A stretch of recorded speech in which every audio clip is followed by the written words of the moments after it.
ভালো আচরণে দুইটা নেকি হয়, তাহাজ্জুদের নেকি হয় আর নফল রোজা নফল সিয়ামের নেকি হয়। ভালো আচরণ এরকম হয়, একটা দিয়ে তিনটার নেকি হয়।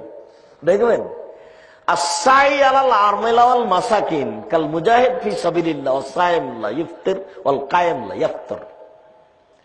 কেউ যদি বিধবা মহিলার দেখাশোনা করে, বিধবা বুঝেন যার স্বামী নেই, কেউ যদি বিধবা মহিলার দেখাশোনা করে আর ফকির মিসকিনকে খেতে দেয়, কেউ যদি ফকির মিসকিনকে খেতে দেয়, তাহলে এক, আল্লাহর পথে যুদ্ধ করে যত নেকি হয়, ফকির মিসকিনকে খেতে দিলে তত নেকি হয়। দুই, রাতে নিয়মিত তাহাজ্জুদ পড়ে যত নেকি হয়, ফকির মিসকিনকে খেতে দিলে তত নেকি হয়। তিন, নিয়মিত নফল রোজা সিয়াম থেকে যত নেকি হয়, ফকির মিসকিনকে খেতে দিলে তত নেকি হয়। একটা দিয়ে তিন নেকি। কাজটা কি বলেন তো? ফকির মিসকিনকে খেতে দাও। ফকির মিসকিনকে খেতে দিলে তিন নেকি হয়। আর ফকির মিসকিনকে খেতে আপনি দিতে পারবেন না স্ত্রী যদি আপনার অনুকূলে না হয়। একদিন যদি স্ত্রী ধমকায়, তাহলে আর ফকির মিসকিনকে খাওয়াতে পারবেন না, মেহমান বাড়ি নিয়ে যেতে পারবেন না। আপনাকে এখানে বলা আছে যে আপনারা ছিলেন 10 ভাই বোন, আর আপনার বাপের স্বভাব ছিল মসজিদ থেকে ফকির ধরে আনা, আর আপনাদের বাড়িতে ছিল 2 জন কিষান কামলা।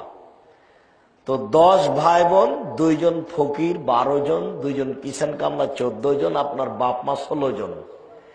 এই 16 জন মানুষের ভাত রান্না করতেন আপনার মা ঢেঁকিতে ধান ভেঙে, কোনদিন তার কাছে ভারী হয়নি।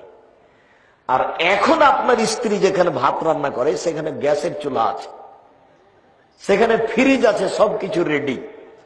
রাত 10টার সময় আপনি গিয়ে বলছেন, খালেদা একজন মেহমান আছে, একটু খানা পানি রেডি করতে হয়। বলার সাথে সাথে, হ্যাঁ রাতে তুমি মেহমান নিয়েছো, ঝামেলা পাকাও।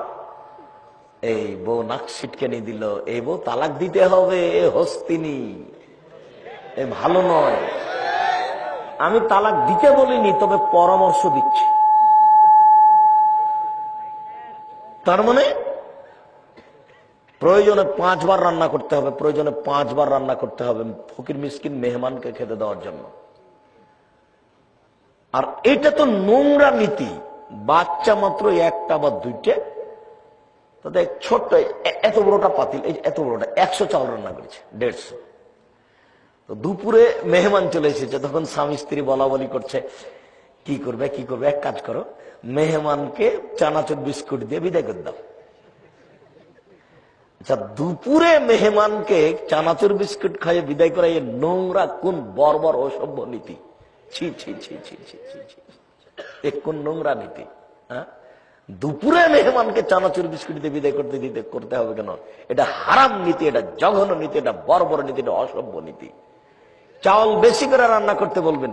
শহরে বাড়ি হলে কি হবে, 1 পোয়া 250 চাউল কেন, হাফ কেজি 3 কেজি রান্না করবে চাউল। সারাদিন ফকিরে খাবে, সারাদিন মেহমান খাবে, বোন খাবে, ভাগনা খাবে, ভাগ্নি খাবে, দুলাভাই খাবে, হিন্দু খাবে, মুসলমান খাবে, বৌদ্ধ খাবে, খ্রিস্টান খাবে, রাতে গরুতে খাবে। আপনি চাউল বেশি করে রান্না করেন, 6 মাস পরে দেখেন টাকা পয়সা বেশি হয়ে গেছে, হবেই হবে, নিশ্চিত হবে, অবধারিত হবে, হবেই হবে। যে বাড়িতে মেহমান খায় সে বাড়িতে বরকত হবেই হবে। বাড়ির নাম লিখে দিবেন মেহমান খানা, সবাই খাবে। আমার মা বলে যে তোর বাড়িটা হলো মেহমান খানা। আমার মা দেখে যে সবসময় মানুষ আসতে আছে, খেতে আছে, কোনোদিন 3 বার 4 বার ভাত রান্না করা লাগে, 5 বার পর্যন্ত, সন্ধ্যা পর্যন্ত। যা মানুষ এসেছে তাকে দেওয়ার পরে আবার এসেছে, ঠিক আছে আবার রান্না হোক, চলতে আছে সারাদিন। আমাদের কোনো অসুবিধা মনে হয় না।